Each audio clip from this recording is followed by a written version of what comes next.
episode for you today. Today I'm being joined by my new friend, Whitney Peyton, so here we go.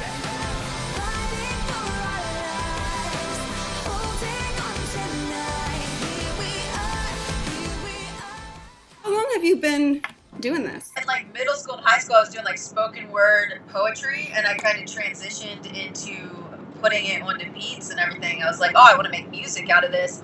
And I was like really cocky about it at first. I thought I could just like walk into the studio and I would just be able to take spoken word and put it on instrumentals, but it's not that easy. It's like writing a beat and being rhythmic is totally different than doing something a cappella. Hip hop artists, if you don't release like a couple of things a year, you become irrelevant, because like hip hop artists release like mixtapes, like EPs, albums, you know what I mean? Like I feel like in rock, and maybe it's different now because everything's just fast moving, but like I feel like in rock you can kind of tour and the album cycle. Album for like 2 years, or a couple of years, you know what I mean? In hip hop it's like, oh, you haven't released an album for like a year, like whoa, like what are you doing? Like the burn rate's just faster, huh?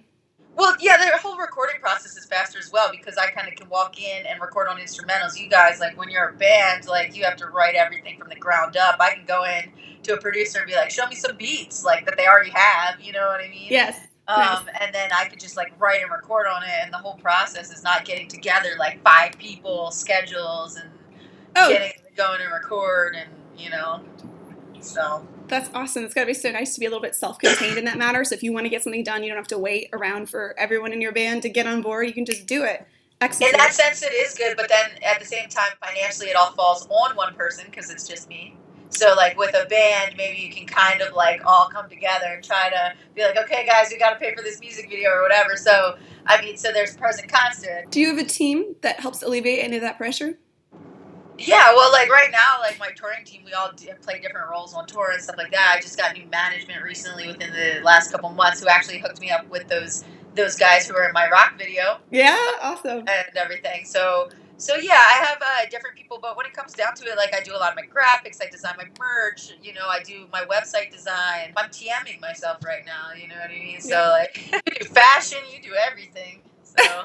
Well, I do, because I kind of had to, in the slow course of being a musician, had to realize that, like, okay, this is not going to pay the bills. I'm going to have to work at Starbucks, or I can find some entrepreneurial hustle and just make up new ways to ideally just be myself for a living and somehow have it support me, you know?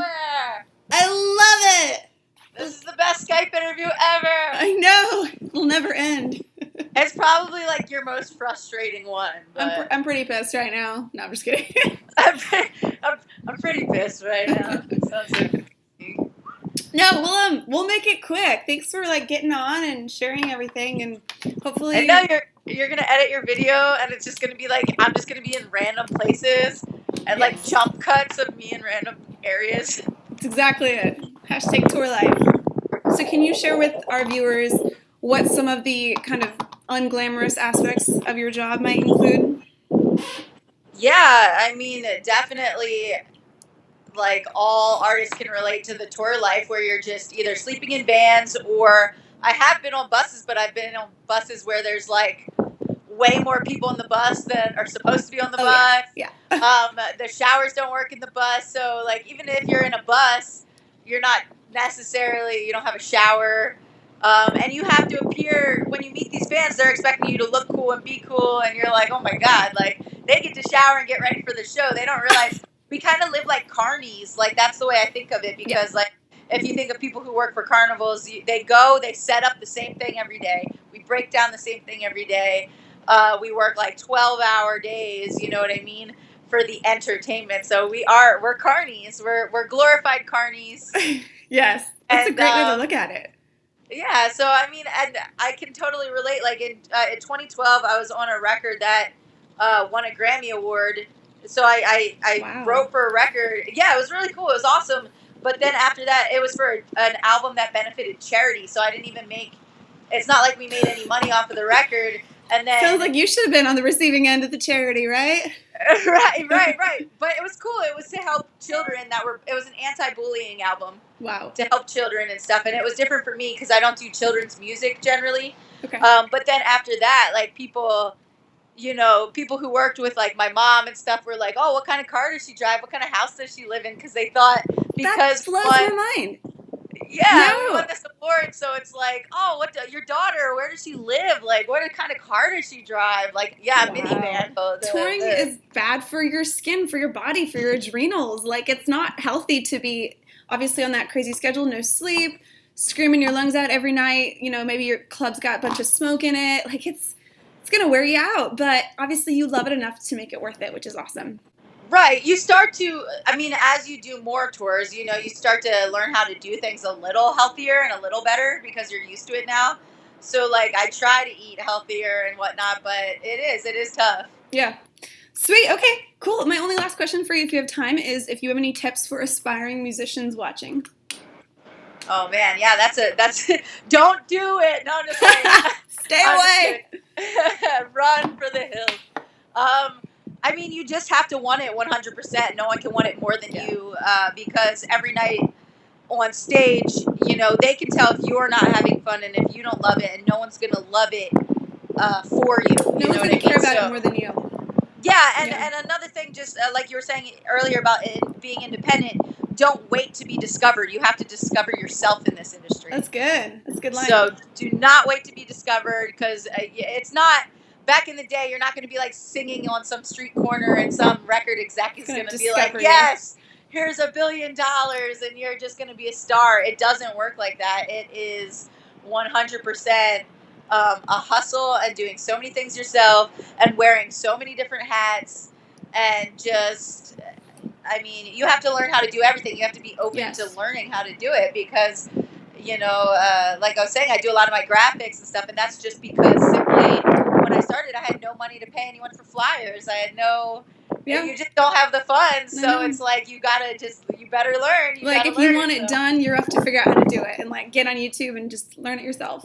Yeah. And two, I mean, even if you do have the money, sometimes people don't know what you want as much as you do. So you represent yourself better by doing a lot of the stuff yourself, because no one has the same vision as you. So exactly, that's what I've been learning, that even though I don't really care about marketing, like it's all really boring and technical to me, I'm the only one who can market myself in an authentic way, because some 40-year-old dude in a cubicle isn't going to get it, and they're just going to make crap. Exactly. They have all sorts of ideas for you. A lot of times with women too, they want you to be sexual, things like that. So I mean, in the rap community, it's all about twerking. You're not going to see me twerking on stage anytime soon. So, I mean, I have to make it off of lyrical content, but I'm okay with it because I have longevity because of it. Like, I feel girls who, and I'm not bashing any girls who do sell sex. I mean, if it's them, it's them. Like, that's totally, it's okay. But I feel like the longevity just isn't there, because I feel like once your looks will start going or anything starts happening, like, if you're popular off of lyrical content, you'll pretty much always have that. Yeah, like that's unique to you. Your unique essence is no one can copy that. No one can step on that, and you will have that forever. You'll build that goodwill with your fans, and they'll follow you till the end, which is awesome. Yeah. I feel like a quadruple minority for sure in this industry, because you know how it is already being a female. It's definitely still a thing. Luckily, it's becoming less and less of a thing. I think it's really catching on more, but especially in the hip hop world, being a white female, from the suburbs, it's just like everywhere I go, it's like a constant, just kind of proving yourself and being a minority. And they kind of have an idea of what you're going to be before you hit the stage. So it's not like I hit the stage with a clean slate sometimes. I hit the stage convincing them to not dislike me. You know what I mean? So it's like the deck is stacked against you from the beginning. Right. Like, I feel like some guys, they take the stage and people are like, okay, let's see how they are. Let's see if they're good. With me, they're already like, oh, this is going to be whack. You know what I mean? So I have to convince them from a negative point already. So I kind of like, they get a head start and I have to start far back and catch up to them. So that's how it feels sometimes. That's good though. It's obviously growing that muscle, and when you hook those fans, you'll probably have them for life because you've gained their respect. They didn't hand it to you, you earned it, and you're going to hold on to that, and that's awesome. Yeah, for sure. So the fans, I'm sure it's the same with you. You have fans that come up and then they're like, I've been listening to you since 2008 or whatever it is.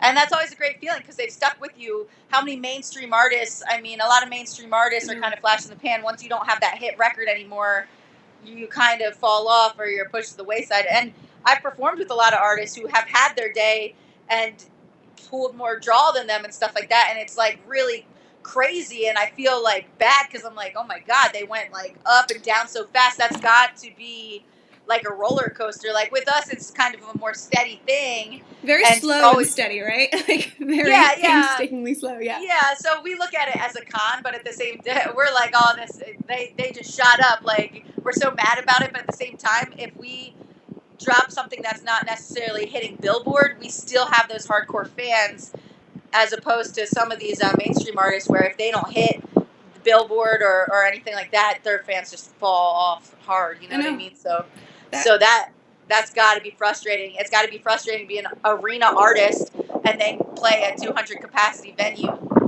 You know what I mean? Like I totally know what you mean.